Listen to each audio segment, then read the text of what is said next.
I have some company while I work, and just kind of listen to things, I guess, world news, brought to you by mainstream media and a non-transparent government. So what can you believe? What can you think is real?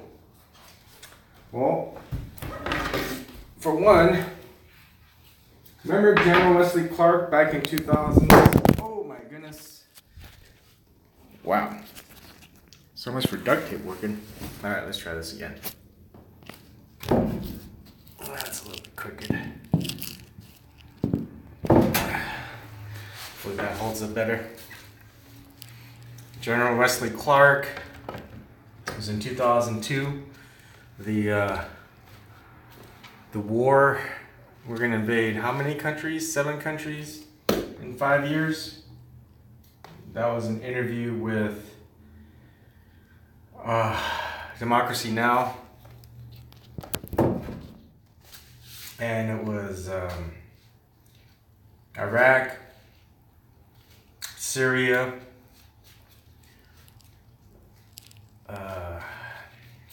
Sudan, Somalia, Lebanon, Iran, and man, why can't I remember the 7th one? But yeah, it's been called out. They always tell you what's gonna happen, what the plan is, because even though it's not transparent, they will tell you straight up in some form or another. And guess what?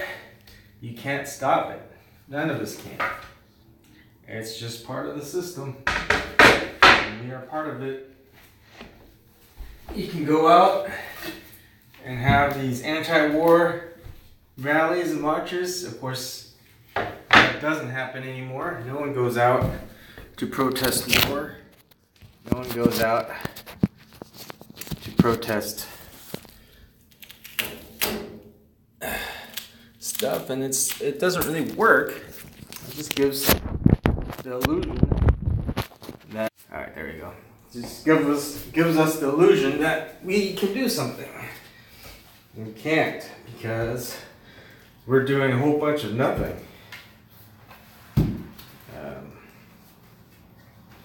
And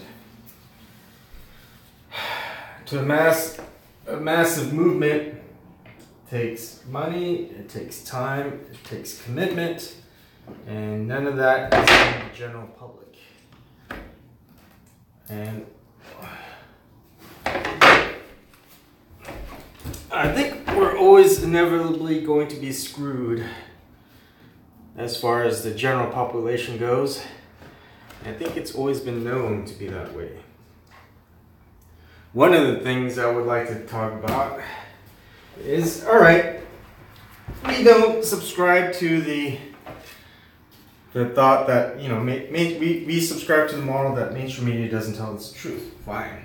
We also do the same thing with the government. They don't tell us the truth. Fine. We know all that. Now it comes down to the people who say, you know what, military intervention to Syria, we need to, because they're gassing their own people. You know who gassed their own people before? Libya. Guess what happened? And not only once, they did it twice. They go, you know what, it's not working. US, we're winning the war. We're winning support for the people, but you know what? We don't have a reason for the U.S. to intervene, the #1 military of the world, to come in and take us over. We don't have that. So you know what they did? They gassed their own people. So you guys are all following that, and you guys know it's all bullshit. But then here's the counter argument is, well, do you want them to just us to do nothing while they gas their own people? Well, how about Well, we did that before for twice, not just in Libya, but I think we did that in, we also did that in Kuwait, Iraq, way back when Iraq invaded Kuwait and we took out Saddam Hussein. So how's Iraq doing now? How is Libya doing now? I don't think they're doing very well. Do you think, are they better off or are they worse? If they're better off, maybe it is something that the U.S. should go into. And not that I'm saying we should. I do not think we should. But no one talks about that. Alright. And that is something that should be talked about. Hi, how's it going? Alright. So should we or shouldn't we? And when we did we do well? Was it worth it? Was it worth our soldiers' deaths?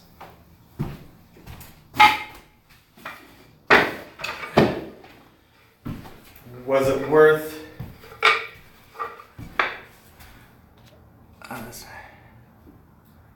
thanks, Sally Esther Mraz. Okay, so was it worth our soldiers' deaths? Was it worth for the people of those countries where we helped invade? Did we help them out? Are they in better position they are now from it? And so those are some of the things to ask. And if you're not asking that, no one's going to talk about it. If no one poses that question, no one's going to talk about it. So someone needs to talk about it. Whether it's your famous, the people that you look up to that have a lot of views, whether it's people that in your government, whether they're in the Senate or they're in, oh, that sucks. I'm definitely gonna put that out. Huh. Because that corner piece isn't good. Well, I'm running out of pieces. Short pieces, big pieces.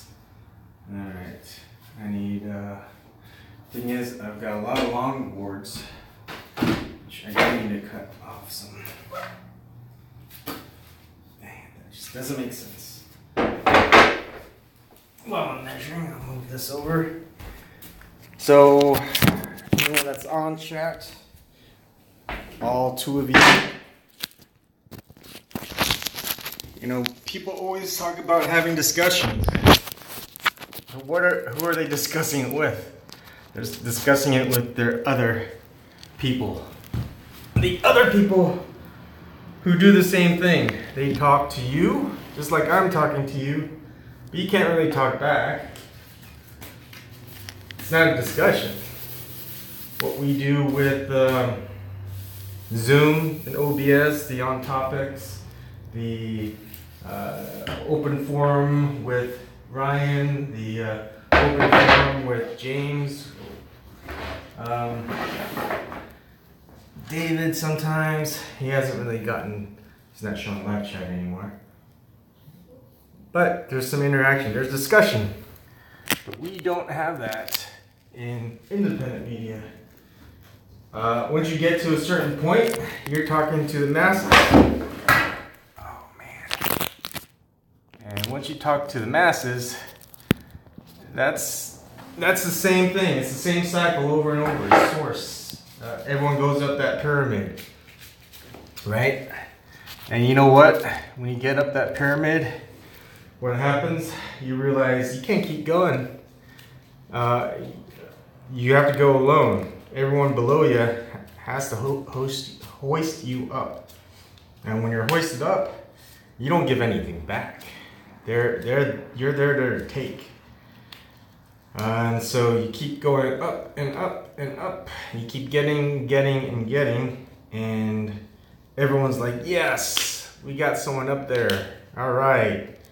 And then you don't really see them again. And it's been repeated. It's been repeated throughout history. It's been repeated, and it works. That's why they use that fucking pyramid. Even if you think about, what is that scheme? Do they even call it pyramid scheme?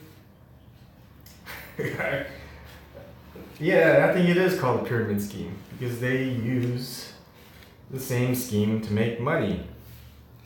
And it works, unfortunately, and people keep falling for it. Oh, man. Sorry, do a lot of stuff here. Duct tape is piss poor. All right. Oops, sorry. Yep, horizontal networks instead of vertical hierarchies. That's right. And what kills me is people keep thinking, you know what? You know, that whole definition of hell is doing the same thing and expecting a different result. Well, that's what we've always been doing. That's what everyone else has been setting up. Let's just try it the same way. Let's just work harder. Let's just execute better. And you know what? It'll work this time. It will. And it doesn't work. So what went wrong? We did everything right. We followed the same game plan. We executed. And the results were the same. What the hell? What are we doing wrong? I'll tell you what we're doing wrong. We're doing the exact same thing that failed the first time. It's a little bit aggravating. It's like if I was doing these floorboards and I was doing it wrong the way I was doing it, and I was like, it's not working out. I know, I just got to do it the right way, or the wrong way better, right? I just keep doing it the same way, just do it better. And you know what? Maybe I'll get a different result. No. When you do it the wrong way and you have the wrong plan, and you do it over and over, what you don't get is a different result. You get the same result. You just might be getting that result better. All right, 11 just went off. 11 and a half. So we're repeating the same mistakes, whether it's by design or not, and we're expecting different results. Now, I talked to my neighbor, I wouldn't say neighbor, I guess, the person that we're staying at.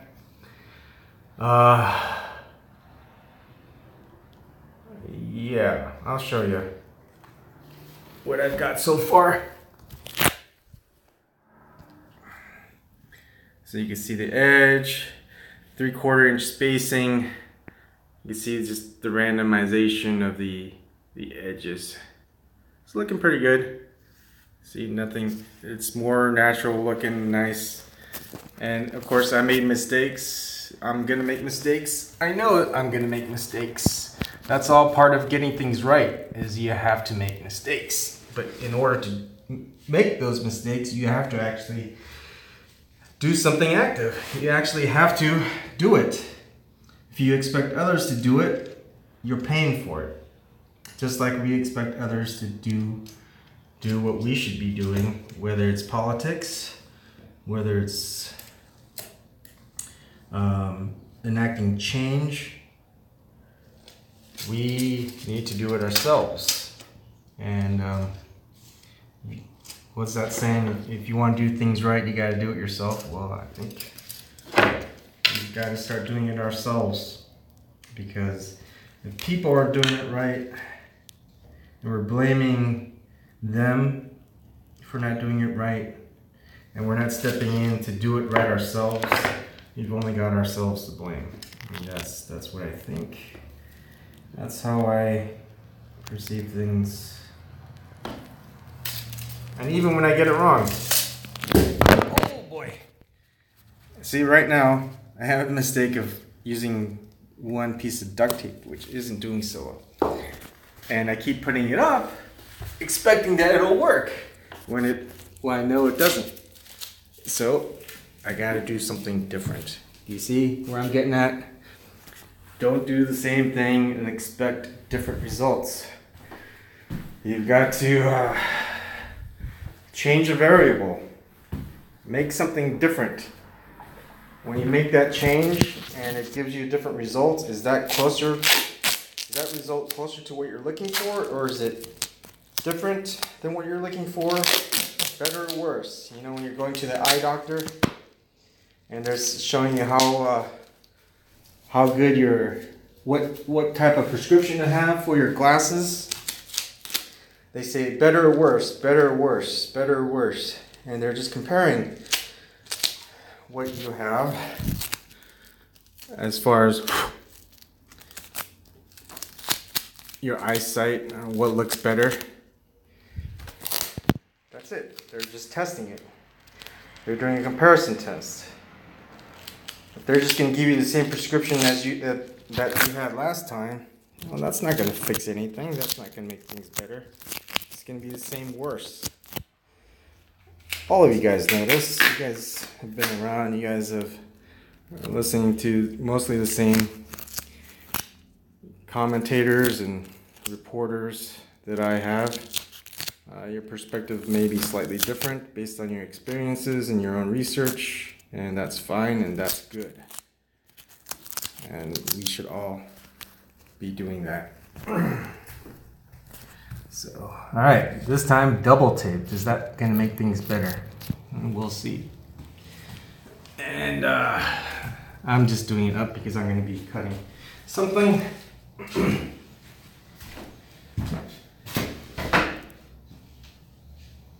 Silence. We'll be quiet for a little bit. This is the first time me actually doing this. First time me actually using a circular saw. I think I might have used a circular saw back in high school, but I do not remember. And if I cut off my finger, you saw it here first. All right.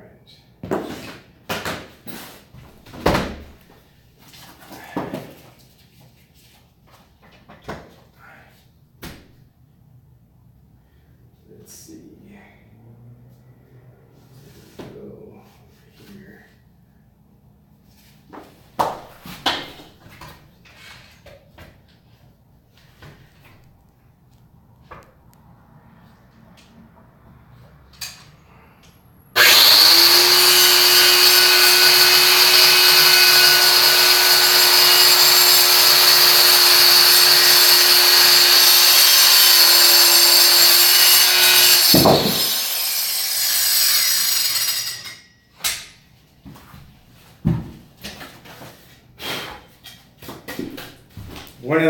One of the tricks that I have, and I should listen to.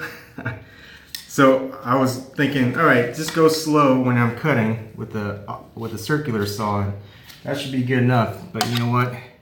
You get these things no matter what. Now to prevent that, which I didn't do this time just because I wanted to test it, was you get masking tape. And you put your masking tape over it, and I'll show you.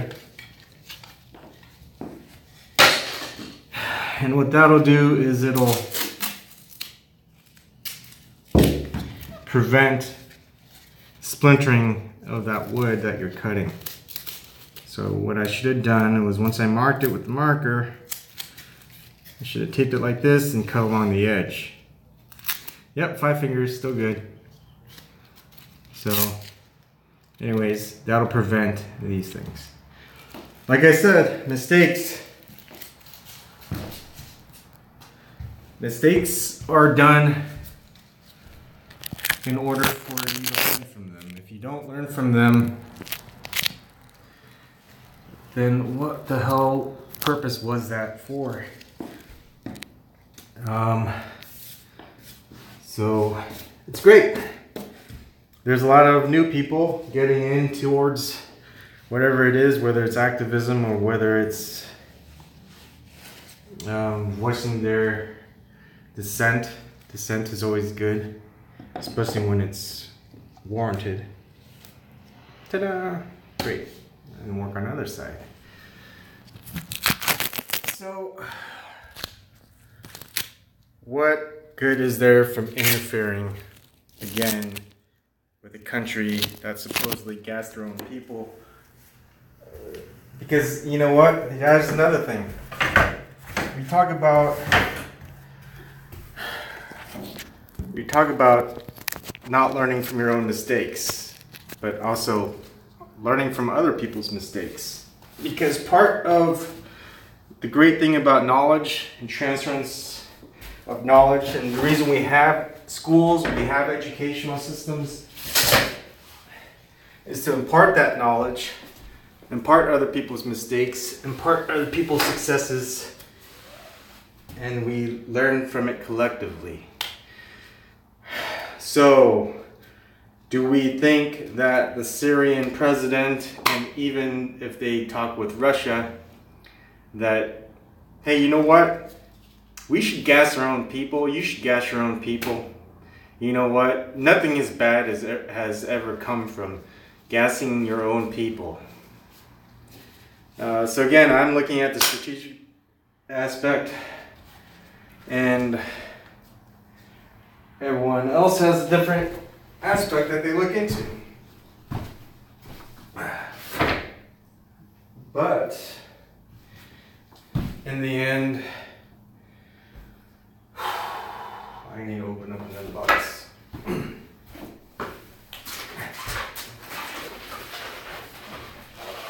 It's about what you think.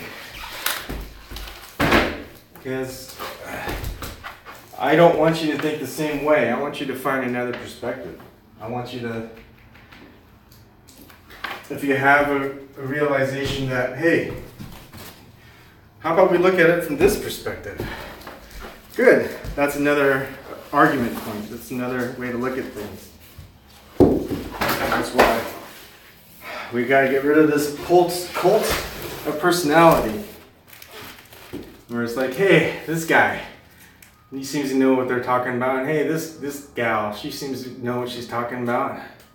Let's just follow their advice. And they go up that ladder, or let's say pyramid. And you realize, you know what?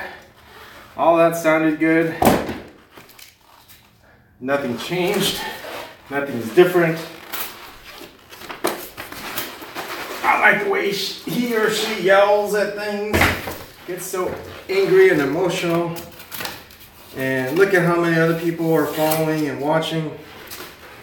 I think we're on to something. But you know what? As much as you think people are watching and saying that's a lot of people, a lot more people are watching mainstream media. A lot more people.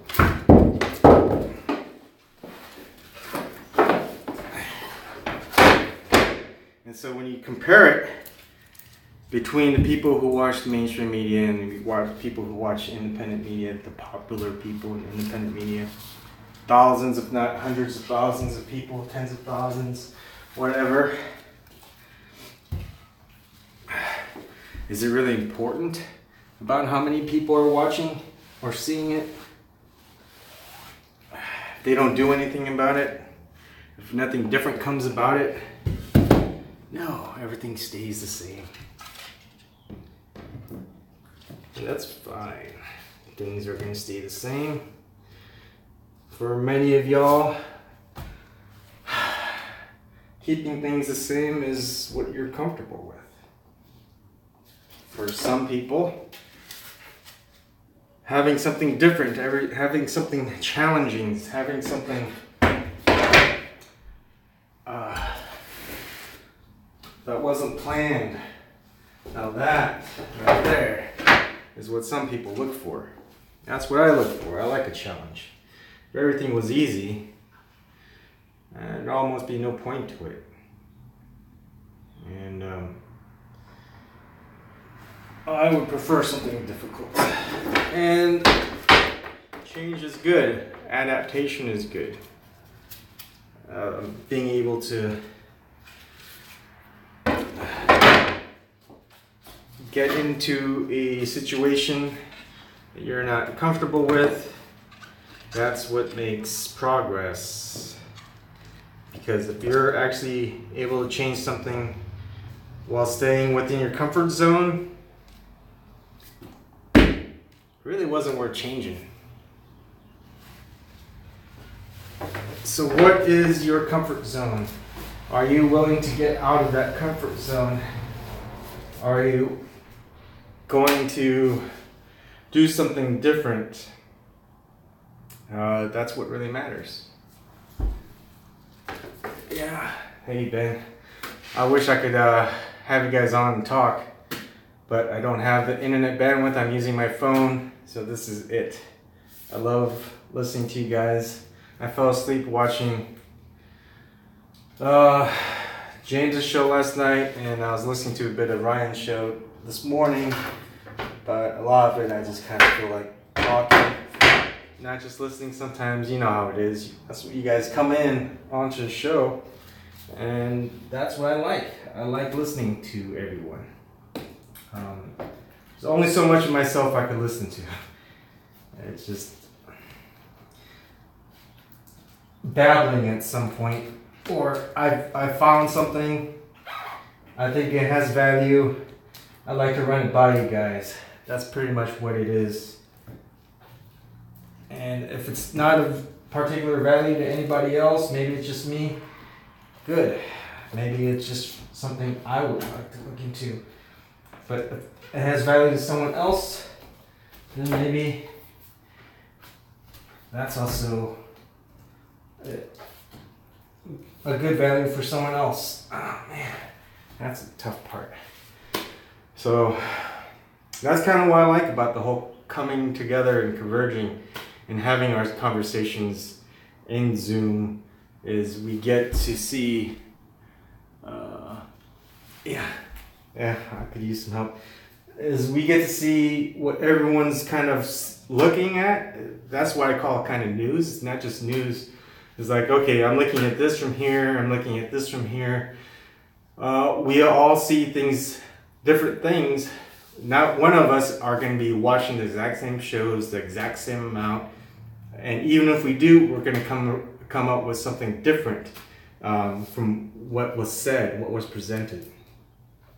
And that's why sometimes focused discussions would be good, which is what I'm trying to do with the on topic. But open discussions are also good, because sometimes we just need to let things flow. We just need to let topics flow naturally into other topics that are related. Oh no, I like doing things myself. As you might have guessed,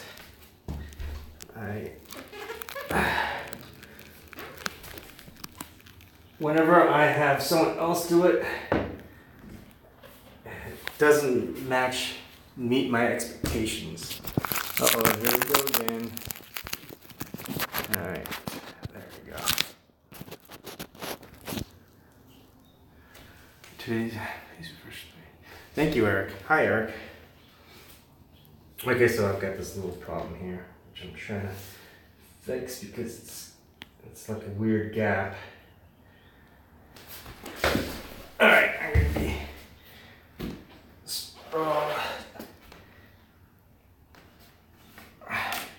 there we go. That matches. And I'm gonna need some weight on that.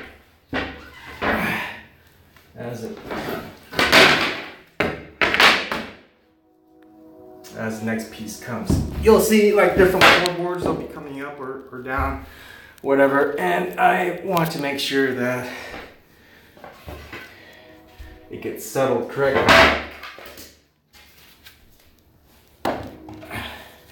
And for that you need weight. Mass. Yeah, it's fine. Although I could use help, I think I like being able to when I'm working on stuff alone, one of the great things is the peace of mind, the peacefulness, the quietness. Even if I'm listening to someone on YouTube or watching some video, my thoughts are still going through in my head. And I love just some of the thoughts that occur. And I like just being able to take a break, step back, reflect, and just think. I mean, a lot of the things is just thinking about things before you act on them. People are always in a hurry. No, unfortunately, duplicate. There's 2 short pieces, maybe 3 medium pieces, and the rest are long pieces. So a lot of it has to be cut. And these grooves right here, I may have to figure out a way how to cut them myself. Otherwise, it'll be a little weird. I think what I'm gonna have is for the closets. You know what? Remember when I was talking about, okay, some of you guys are new coming in, how if something's not working out, you gotta change the variable. So, because if you keep doing things the same way, you're gonna get the same results. So when I'm putting the duct tape on the wall where the paint peels off, so this time I've got the phone peeled to a wood board that I'm using. And this one's a Cricut wood board now. Put it the other way. Here we go. So the duct tape will stick better to wood than on paint, and we're not going to have that same problem. And now it's portable, so I can stick this to the wall. Aha! I love it when I'm making progress. So what I'm saying before is we rush to action and not thinking. There are times when you can react, but there are times when you need to plan out first before you act. War should always be in that situation. It's not a light thing. And my example are these floorboards. Yesterday, I was thinking, all right, let's just put them down and see how they kind of fit together, see how it works. And now I'm going to make mistakes. And then, as I was running out of time, I realized, you know what? I'm laying these down and something just doesn't feel right. And I was able to reflect. So I gave it a night's rest. Just like when you make a decision, like say you're going to take a new job, and leave your current one, you want to sleep on it. If you're buying a house or buying some equipment, someone gives you a good offer, and you're like, all right, it's a good offer, but you know, I don't have the money to splurge on that, but it's an investment. Let me sleep on it. Same thing, sleep on it. And yeah, after this room, I'll be a pro. But you know, if you're gonna do it yourself, especially for the first time, you're gonna make mistakes. Count on it. And that's how you learn from those mistakes. And now part of the mistake is also rushing things. I always felt like I was in a hurry. And yesterday, I was in such a hurry because I felt like I was behind schedule, and I am. And I was rushing things. I didn't have lunch. So I worked through lunch. I had worked probably 8 hours without food, and I got exhausted quick. I had no calories to keep burning. And it made me think slower, it made me work slower, and when you think slower and you think incorrectly, you make mistakes. So it's kind of like that that story, the turtle and the hare, right? Slowly but surely, you'll finish the race rather than being so fast that you burn out quick, just like the rabbit. So 39. and 1/8. So that's how I like to do things now. Not just because I'm older and more wise, or maybe I'm just older and more slower. Maybe it's a little bit of both. You learn things as you get older. And if you don't learn things while you're older, you're going to be in the same position as when you were younger. And I guess that's the wisdom I can impart to anybody. A lot of you guys probably already know that. Just double check, triple check your measurements. So, when we talk about who's talking about what more, just take your time, think about it. Let's not rush to judgment. And we haven't really won wars in a long time. That's another thing. It's like, are we going to win it this time? How are we going to win it? Are we going to do the same thing? And of course, guess what? We do the same exact thing every war. At least for the last few decades. Always the same type of operation. And guess what? We get the same results.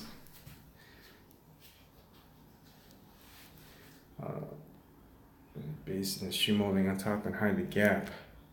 Oh, I like what you're saying though, Duplicate. Baseboard and shoe molding go on top and hide the gap. Yeah, we're gonna have those little corner things to fill up the gap once it's done expanding. So, and of course, I have a feeling that I may have to do these again, and that's fine. I think we're gonna, like I said, I'm gonna make mistakes, and I'm fine with that. All right. One thing I don't want to make a mistake is cutting off my own fingers. That's one mistake I don't want to make. It's like Han Solo said, that'll make this real quick, a real short trip. Okay, I can't even get that right. Where did I make those marks? Sorry. Anyways, that was kind of it. It's just kind of the perspective of my perspective, I guess. And let's just play the devil's advocate. I've done that a lot. Let's just say it is the right thing. Are we going to do it the same way, or are we going to do it differently? And if we're going to do it differently, how do we know it's going to work? And if we're not doing it differently, then why even go in there? You see what I mean? We went in there before with Libya and that whole Arab Spring bullshit. And look where they are now. They are not doing so well. So we're going to expect that for Syria. And then is the Russia situation, Red Scare. Russia's always been around. They've always been our enemy. Have you noticed that? Maybe except for in when weren't they our enemy? World War II? I think we still had issues with them in World War II. Maybe afterwards. We kind of knew that some things weren't all that great. The whole communism thing, but of course, it's not really. Is it really about communism or who's in power? Hard to say.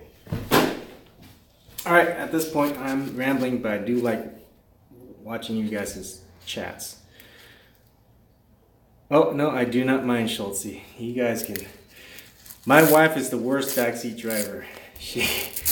I call her Admiral. She's one step above Captain Obvious. She's Admiral Obvious. And she's... Oh, Styx is running for Vermont governor, Rainbow. That was interesting. Do you think he would actually get it? I don't know.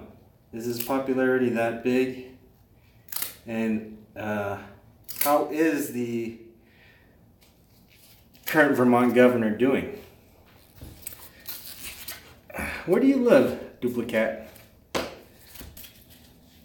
I think you should start making these videos so I don't have to make the mistakes for myself. I could learn by, that's the thing is watching videos. And oh, Louisville, yeah, I would definitely heed your advice.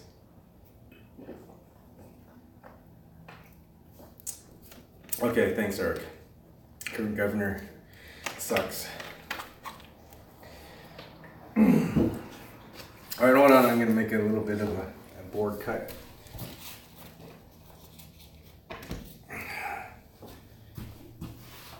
I thought I was gonna end this quick, but I actually like reading you guys' thoughts.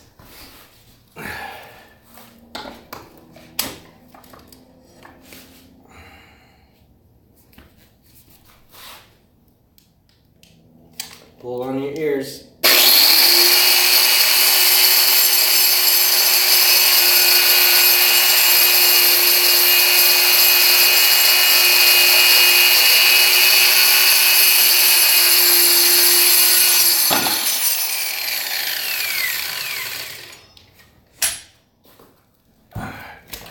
Alright, let's see how this turned out. See, I've got that masking tape over the wood. Oh, I still have a little bit of issue. I think it's just a blade. Maybe I just need a softer blade. Who knows? I will have to consult a more experienced carpenter. And you know what? This is carpentry. I'm doing what Jesus did. Haha. Maybe his profession. And it is nice. I love the smell of cut wood. Oh, you are? Interesting. You live. Man.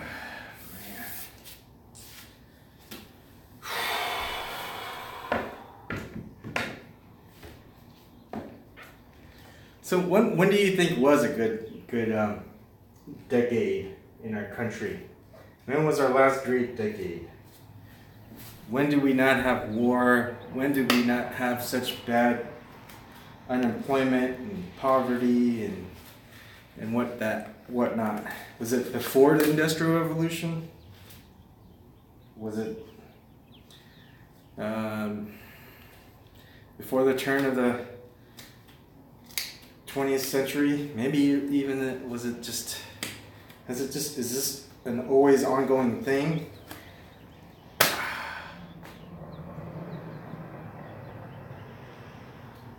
Let's see. Muhammad Ali. Oh man, that's awesome. You're lucky. Take pictures, or at least make some videos or something, because I would really want to see what you do. Okay, so I am 1, 2, 3, 4, 5. Probably a sixth of the way done. What time is it? 1 hour 41. Man, I don't think I'm gonna finish. Not this bedroom. Time for the closet. And oh man, closet is small, and there's 2 closets the same size. We still need to paint the closet and stuff like that, but I'm just gonna go ahead and do the floorboards. And I'm gonna try to use up as much of this wood as possible. All right.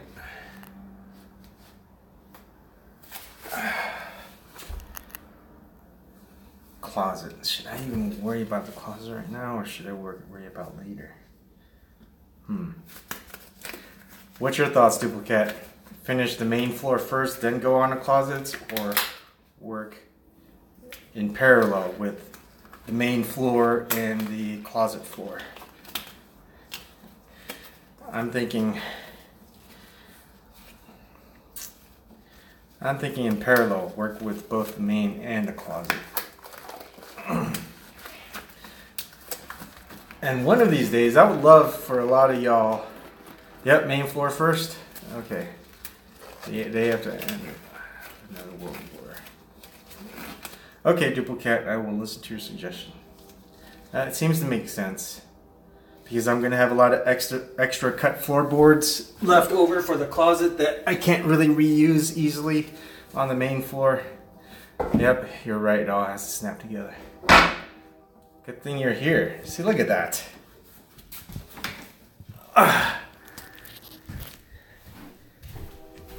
Awesome advice that I would not otherwise get from a total stranger, although we're not really total strangers. In a way we are.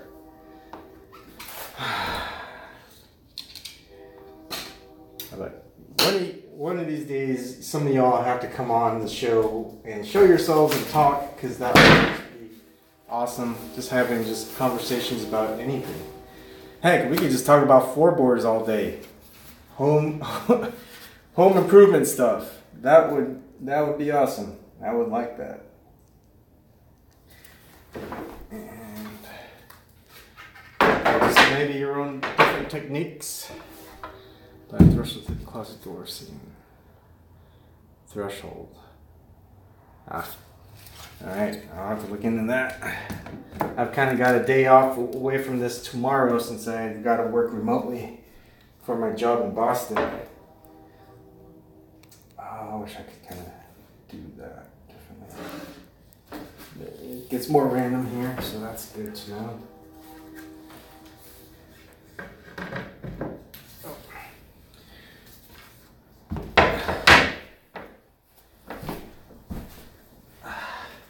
Just can't wait till I'm all moved in. I've got serious guts that I need to get rid of and get back into fighting for them, if you know what I mean. Although I feel like we're not going to be fighting other people like in a standard war. I feel like we're going to be fighting drones. Can you guys just... I don't know if you guys seen some of the stuff Fly has posted, but there's like a convention, like a drone convention of all the different types of specialized drones out there. Oh man, we are having a Terminator war. That's what we are probably going to worry about, is we're going to have AI overlords. We thought we were the overlords. What's interesting, you can watch on YouTube for free, the Old West World by Michael Crichton. He's the one who wrote and directed it, and you'll see a part where all the robots that they created, they were created by other robots. So humans, they're able to fix and replace parts, but all of the stuff was created by other robots. That gets into a worrying aspect too. Yes, I did. It's not your show. Yeah, Schultze, well, Columbus is a lot different than Boston, Somerville. I think it's growing. There's definitely a growing population here. So I don't think it'll look like anything like Boston, Somerville. Let's see here. Oh wow, is that almost gonna work? Nope. Quarter of an inch short.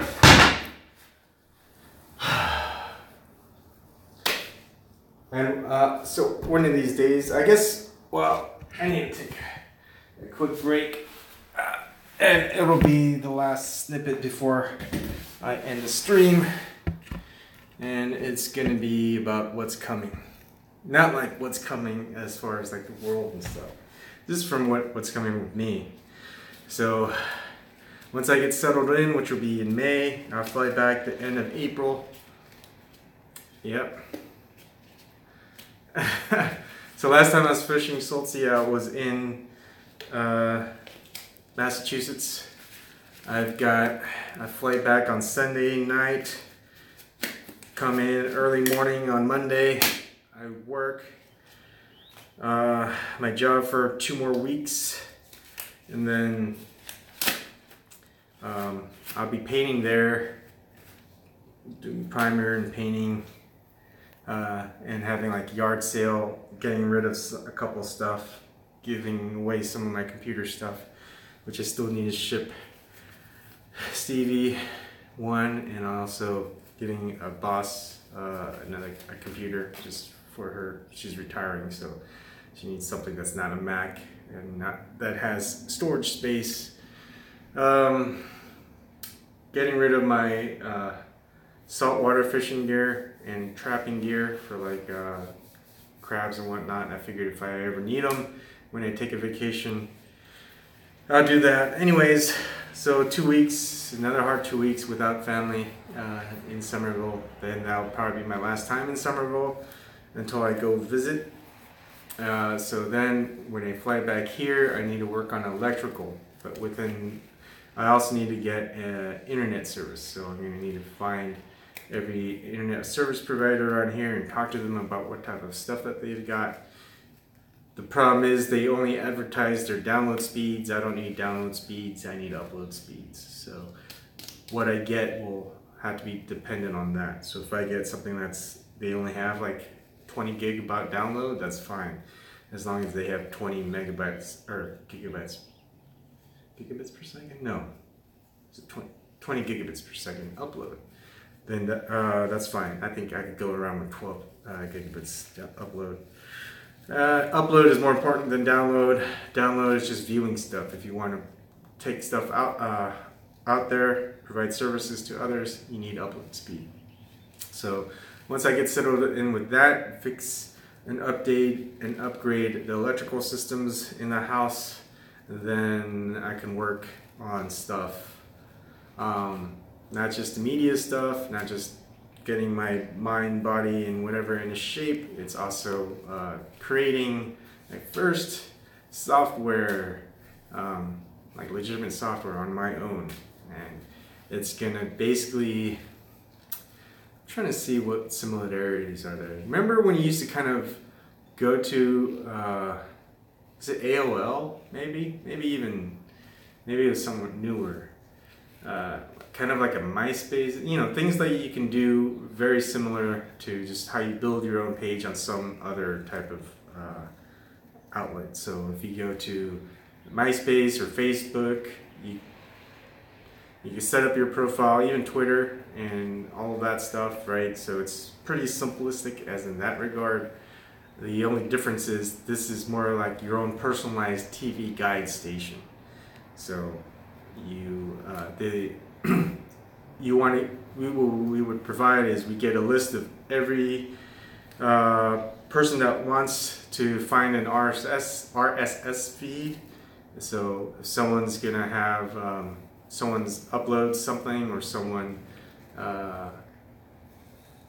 is live streaming, or someone plans to have a live streaming event, you'll get a notification across platforms, not just YouTube, but you could do Facebook, YouTube, Periscope, DLive, DTube, Steemit, BitChute, all of those. Or you just follow, and maybe you could tie all those different feeds and attribute them to one person. So one content creator. So we're gonna have to make sure that there's a database for that. Now, what this whole thing is basically based off of, all right, you want to set schedule of things to watch, set them in priority, if they have conflicting overlap or show times, maybe being able to kind of have a picture-in-picture, who knows? So it can be expanded on each version. The whole premise is to be able to create your own template, share your template with anyone else. Once some content creators can come in, they go ahead and set up their own RSS feed. I guess you could say an RSS feed. There's going to be a specialized term for it because I don't think there's one that exists. They just kind of create their own feed bots, I guess you could say. Anyways, that'll be worked on. I have probably enough funding to go hopefully a few weeks or months. And it's not going to be free. It's going to be free for people who are on my Patreon. Anything that I create will be free for anyone who's on Patreon. How this is going to happen is, well, if I want to keep creating things like these, keep creating stuff that for independent media use that doesn't get created, because all of that does get created for mainstream media, because that's the popular stuff. That's what I'm going to try to help create, a whole bunch of things. Then there's the renewable cryptocurrency, renewable energy type of cryptocurrency.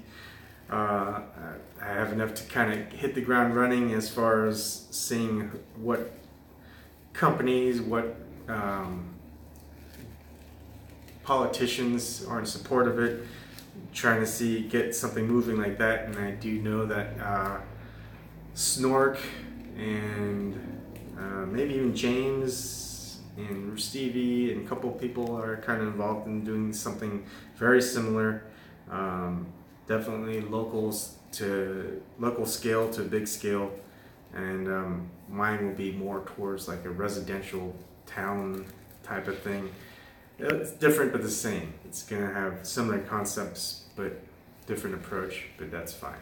What may work for them may work for me. I might utilize some of that. It may not work, so we'll see. So it's gonna be a weird change. And the thing is, I can't do anything for free because I don't have any other income. So if I don't get anything from Patreon, I'm gonna create something. If I don't create something, get enough money, then I go work for like a contract, and that's fine. I think I've looked around, like $40,000 to $50,000 probably for a 3-month contract. That's what I could probably find, and that just means 3 months that I won't be with the family, but that 3 months means I probably don't have to work the rest of the year. So I can work on personal projects for 9 months out of the year, while I work 3 months out of the year doing making enough money for my family. So that's the way it is. It'd be great to be able to keep going with public funding, but of course I haven't made anything yet. I haven't done anything yet, so there's nothing to really pay into. But the thing is also, if I'm already doing stuff for free, it's the same thing that I tell people, not tell people, I remember Sam Sheeter, whatever his name was, when you're an independent media and you're talking the mainstream media points already for free, why would they need to pay you to keep that up? There's no point in it. So when the premise is doing stuff for free, right? Who's expecting to want to pay or give you money if you're just going to if you're doing it for free in the first place? So as much as I hate it, and that's fine. Yeah, I can hate it as much as I want, but that's just the reality of things. And I need to create stuff where there's reason to pay for it. There could even be knowledgeable stuff like, okay, so what do I do for a profession that I make high 6-figure salary for? I can impart that knowledge onto everybody else, and they can go and find those jobs. All they need is experience, and of course experience is just doing stuff on your own. Getting that experience, real world, hands-on experience, make your mistakes, get your pay, get the money from it, and you move on.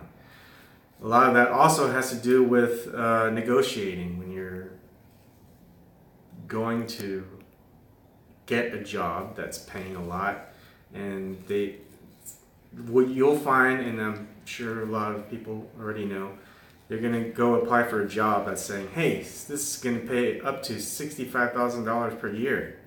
And so they do that to get you in there, and they go, you know what, we want to hire you. What were you making your last job? And you'd say, I was making like $45,000 a year. And they go, okay, we'll offer you $48,000 a year. It's like, what, $3,000 more a year? Doing more? Leaving my old job, doing something new? No. They'll say, you know, you don't really have enough experience or whatever to get the job at the full $65,000 a year thing. That's where negotiation skills have to come in. And you may not get that $65,000 per year base salary, but you might be able to get it up to $60,000 and make that extra $5,000 per year base salary off of other things such as paid days off. You can always do that. Vacation time. Yep. Well, I wouldn't call it machine automation. It's just automation scripts, duplicate. It's just any type of automated system.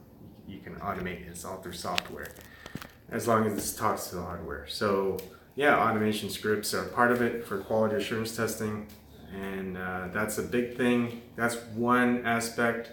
Not G-code. I never heard of G-code.